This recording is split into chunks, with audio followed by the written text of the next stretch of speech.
Hi there, Coach Alexa here. I'm going to talk you through a little bit about periods and our monthly cycle when it comes to the impact on our training today. So if you're anything like me, I don't seem to remember being taught much of this. I mean, I might have been, I might just have forgotten, but I don't seem to be remember having been taught much about this at school. So I'll give you a little bit of an introduction to start with about what happens to our hormones throughout our monthly cycle, and then we can go on to talk a little bit more about what that means for our training and what impact that might have on what we're up to each week training wise. A couple of key things to mention to start with though. Firstly, one size never fits all. We are all individuals, as women, with our monthly cycles as humans compared to each other. So there is no kind of absolute formula for getting this right. It will all be a slightly individual experience. Some people will experience more symptoms pre-menstrually, so that's before their period, during their period, have different levels of hormones, different fluctuations going on, and different lengths of cycle as well. So in my example today, I'll use the sort of fairly textbook standard 28-day cycle, which is 4 weeks, but that yours might be shorter, longer. That's why using things like a diary to make a note of your cycle, or there's lots of period tracking apps there now that will start to predict your cycle date based on you telling it the first day of your period. So they can be really helpful to start helping plan training. The other aspect that I can't really cover is the impact of birth control and other kind of hormonal influences, so patches or underskin implants or the pill. There's lots of different options out there, lots of different levels and combinations of hormones in all of them, and they will all have different aspects on our bodies. Predominantly, they're all estrogen or progesterone based. So once hopefully you've got a bit more of an understanding about what those two hormones do to us during that cycle, have a look at the packaging of what you're taking, maybe chat to your doctor about it and work out if there's a way that you can get this to work with whatever sort of you're using or taking to manage your hormones and your cycle. So here is my handy little graph. So this is the 28 day or 4 week cycle across the bottom. So week 2 roughly in the middle here around ovulation, and it starts, day 1 is the first day of your period here. So this first week we've got fairly kind of flat low hormone levels. So the estrogen is here in red, and then it kind of becomes orange where it overlaps with this curve in yellow, which is the progesterone. So at the start of our cycle, we're in our period.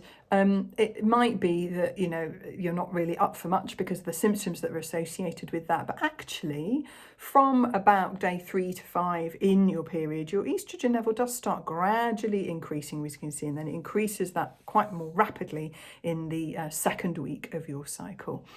Now, estrogen is quite a useful hormone.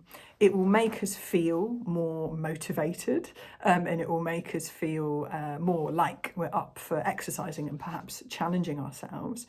But it also helps us put on more muscle mass. It also helps us recover a little bit quicker. So that means that this phase here is a fantastic time to be doing strength training, to be doing more high intensity workouts, to be doing interval training, to be pushing things on the speed front as that estrogen level is going up. We then get into the ovulation phase. Estrogen level is still relatively high through this. So again, that kind of benefits of estrogen in terms of building muscle and power are still there. There is a very slight increase in injury risk to tendons and ligaments while we're ovulating, because the hormone combination and the processes in the body that are going on there encourage what's called ligament and tendon laxity. So things lengthen a little bit in our ligaments and tendons. So that does sometimes very slightly increase injury risk there, but not usually too much to worry about. We then see that the progesterone peak starts picking up. So this has other impacts. Not all of them are so useful for training as the estrogen phase. So let's have a little bit of a think about that. The progesterone peak will mean that our core body temperature is slightly up at this kind of period, particularly where it's peaking here. So this may, on a hot day, make sleeping a little bit more difficult, lead to longer recovery times. But it also means that if you're going out in the summer for a really long training run, endurance training run on a hot day, your body may just struggle that little bit more on that run. So you know, it's not quite so handy from that perspective. Progesterone is also quite a calming hormone, so it's not going to be able to give us the benefits of being able to do high intensity training, strength, short, fast intervals. We're definitely maybe in more of an endurance mode throughout this back half of our cycles. It may improve sleep because of this calming influence it has on our bodies, but this is also a really good time to be thinking about learning any new movement skills. So particularly in skill-based sports, so football, hockey, gymnastics, this is a really good time to be learning new skills, new moves, that kind of thing. Our bodies and our brains are much more able to kind of pick them up. For running, we can also take advantage of that, perhaps with new drills in our warm-up, working on our balance, working on our running form, that kind of thing in this phase. The other thing to think about in terms of estrogen is it doesn't just improve the muscle mass, which is what we're looking for when we're working on our strength and speed here, but it also boosts our recovery a little bit as well. So we're going to be able to push ourselves harder in this sort of sphere of our cycle, perhaps need a little bit more recovery focus and maybe a few more rest days in this half of our cycle. Also some evidence, although this evidence is a little bit flaky and not quite as straightforward as, not quite as clear as we would perhaps hope. The estrogen gets us into more of a fat burning mode, and then we burn carbohydrates better in this part of our cycle. But again, jury's a little bit out. Unfortunately, not a lot of research goes on still into all things female hormones. So periods and menopause are fairly chronically under-resourced when it comes to research.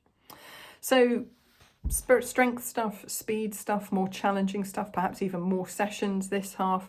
This half, a bit more endurance focused, a bit more skill focused, a little bit more recovery focused needed. Maybe, a bit more yoga, working on some of those more skill-based aspects of things that can complement our running. Again, not one size fits all, and doesn't take, this is a sort of a standard non-external hormonally influenced cycle, but I hope that answers a few questions. Do let me know if I've not covered anything that you're interested in.